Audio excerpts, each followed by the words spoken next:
Well, take a look at this beautiful location we have found ourselves in today. Oh my goodness.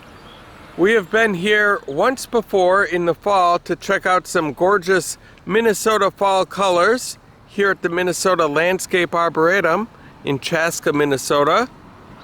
And now they've got all of their spring and summer flowers out, and this is the shrub and rose garden.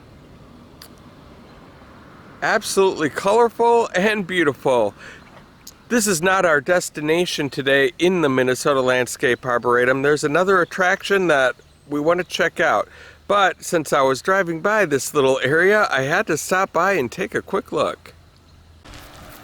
This really is a beautiful little area. They've got walking paths. Look at these pink rose bushes. They've got little benches, and look at this little area to sit down. Even a little sculpture. A couple of kids checking out the water side. They've got this set up so kind of the best picture would be from right here. You'd have to take it.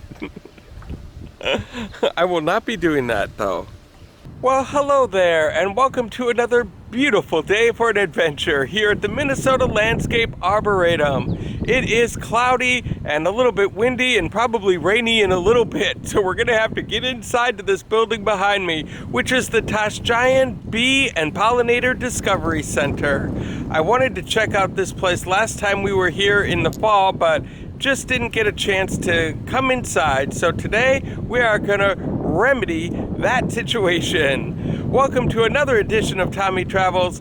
It's Tommy Travels. If you are brand new to this channel, go ahead and hit subscribe so you don't miss out on a thing. This should be fun, you guys, so come on with me. Let's go see what there is to see.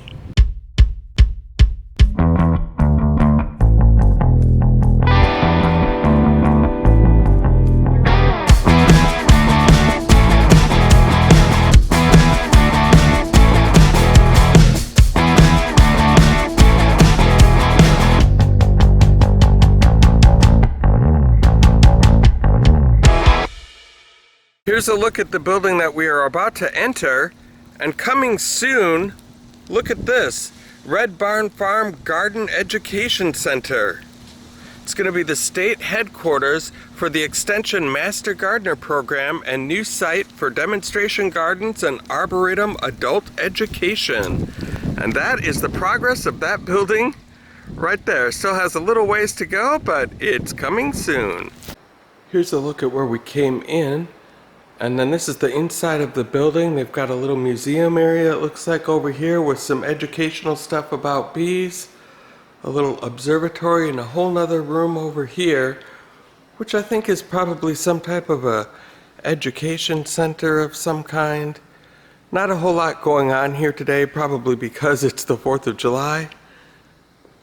But as you can see, it is raining outside. We got in just in time.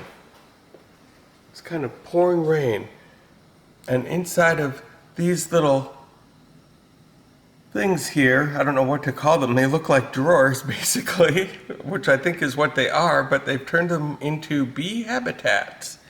And so if you can kind of see at the bottom there, they are swarming with bees. Here's a little bit better of a look. You can see the bees all kind of gathered down there in the right corner in the bottom. And then there's the hole right there in the middle, and there's bees going right in and out of there. It's like they're just waiting their turn to get in the house. This poster is kind of interesting. If you're interested in becoming a beekeeper, that's kind of what a new hive looks like. And you can hive a new package of bees about a month before fruit trees and dandelions bloom. And here are some beekeepers that are working on a hive to prevent swarming, encourage foraging, and help out weak hives. And this guy is quite confident in his job right there, choosing to go without a glove on his left hand. He is braver than I am. And then here's a look at the interactive bee exhibit section of the building, which I love the architecture in here with the high wooden ceilings like that. That is very well done, whoever came up with that idea. And they start us off with a photo op for the kids, where they can put their face right there and become an instant beekeeper. Oh, cool. And you know those little smoke machines you see beekeepers using all the time? They have one actually right here. It's not a picture, it's real life. You can actually pump that. Nothing comes out, but that's what they do. And then the smoke comes out and the bees become very zen-like. And this sign says that it takes all kinds of bees to pollinate the plants of North America. In fact, long before settlers arrived from Europe with honeybees, wild bees, they pollinated everything here in North America, all the plants. And they have a little quiz for us to find out what kind of bee helps fill the plate. So apples, is it the mason bee or honeybee? Let's find out. We just have to pull, and it says either. Both pollinate apples, although one mason bee can do the work of 80 to 100 honeybees. Hardy mason bees keep working on cold, rainy spring days when honeybees stay inside. I'm a honeybee. It's too cold and rainy for me to work outside today. And now we move on to tomatoes. Which is it going to be, folks? Place your bets. Honeybee or bumblebee? Let's find out, shall we? Ladies and gentlemen, it's the bumblebee. We have a winner. Honeybees can't open pollen sacs, so they don't visit tomato flowers. It takes powerful wings, and theirs just are not powerful enough. Well, good job, bumblebee. Well done.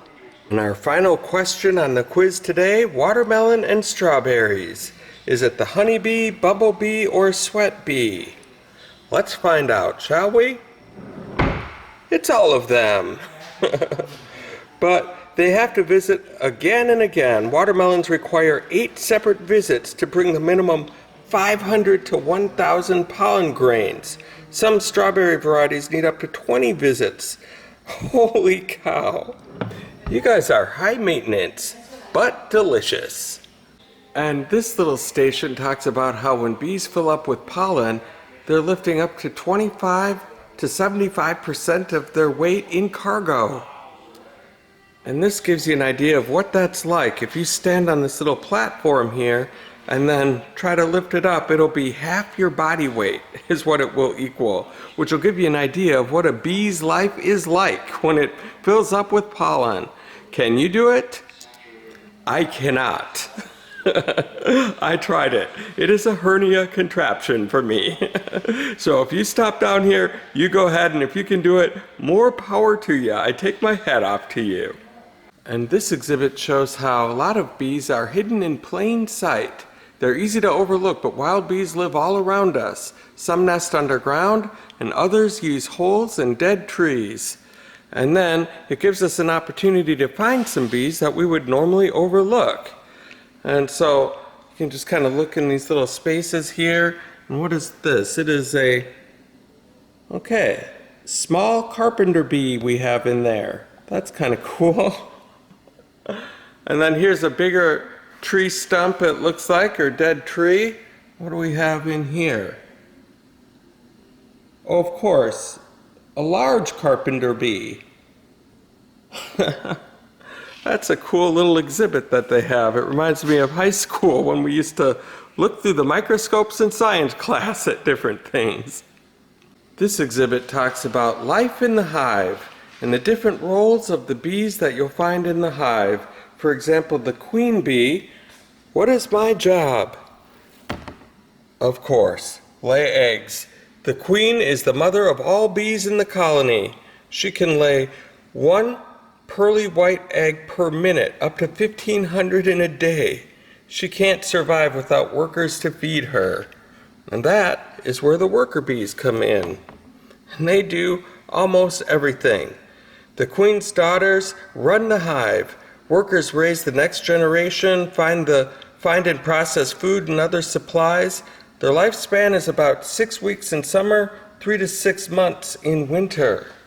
And then that brings us to drone bees, which are the sons of the queen. And their job is to mate with different queens. Beyond eating, the queen's sons have only one role: to attempt to mate with queens from different colonies. Any that succeed then die. Oh, I think I'd rather be one of these bees. Come to think of it. Preferably that one, I guess, if I had to be a bee. And this display is called Bee Inspired. Artists of all kinds have long found inspiration in living alongside honeybees, in ancient times, in distant places, and in our lives today. Here's a book about ancient beekeeping in Egypt, the flight of the bumblebee, which we've all heard of, Yuli's Goal, The Swarm, other books, The Jungle Book, and of course, Winnie the Pooh. And I love this nice touch. He's sitting alongside Bita Honeys. That is great. Honeybees have been in the news over the past decade because of something called colony collapse disorder, which was identified in 2006. Beekeepers continue to report unprecedented hive losses, spiking public interest and awareness. So if there are some things that you would like to do to help out the honeybees, you can. You can help restock their food supply, add pollinator-friendly plantings that bloom from early spring through the fall. With access to good nutrition, honeybees are healthier and more able to tolerate environmental stresses. And then another thing that helps is to plant a wide variety of plants. Crop monoculture weakens hives. When a single crop dominates large areas, honeybees have only one food source during its bloom. And then, of course, pesticides. Problems can result when low-level applications build up in hives. So stay away from the harmful pesticides. That will help out these guys, the honeybees, which we need. Well, when we came in, it started pouring rain. But now as we look at this beautiful window view in the back of this location, wow, it really cleared up and it became a beautiful, warm, sunny day. That is quite a picture out there. Quite a picture indeed. And before we head out, I thought we'd take another look at the beehives now that the rain is cleared up and they look quite a bit more active. They were just all kind of huddled up and trying to get inside, and now they're like, it's nice out, let's get outside. Very active. Here's a better look at the outside of the building where we just came out of. And I normally do these outside shots before I go in, but it was getting quite windy and rainy. And this is a beautiful little garden area that they have. Look at that, with the bench, you can just kind of sit down and enjoy the beautiful views of the premises. What a great location. One thing about the Minnesota Landscape Arboretum, never any shortage of gardens and colorful flowers and beautiful scenery as far as the eye can see. And then they've got what looks to be another beehive of some sort here. I don't see any live bees in there, so that's good. That's probably why I'm this close to it, but man, just everywhere you look, awesome views. And if you'd like to have a little family gathering or a picnic, they've got the facilities here to do that. I don't know how well bees and picnics go together, but if you'd like to give it a try, they've got some nice facilities for it. And look at this. A bee just landed right on my finger. Wow. Cute little guy. What a way to end the video today. And from what they've told me in there, from the signs and everything that has been on there, these guys don't sting. Or they can, but they rarely do. Well, you guys, this has been another successful adventure here today at the Minnesota Landscape Arboretum. We got to learn all about the bees today. And it sure was fun. And if you guys liked what you saw here today, go ahead and hit like on my YouTube channel. While you're at it, go ahead and hit subscribe and the little bell notification next to it so you can be the first to know when a new adventure comes out. Thank you guys so much for all of the support that you've given me so far. And until next time, I hope to catch you on the flip side.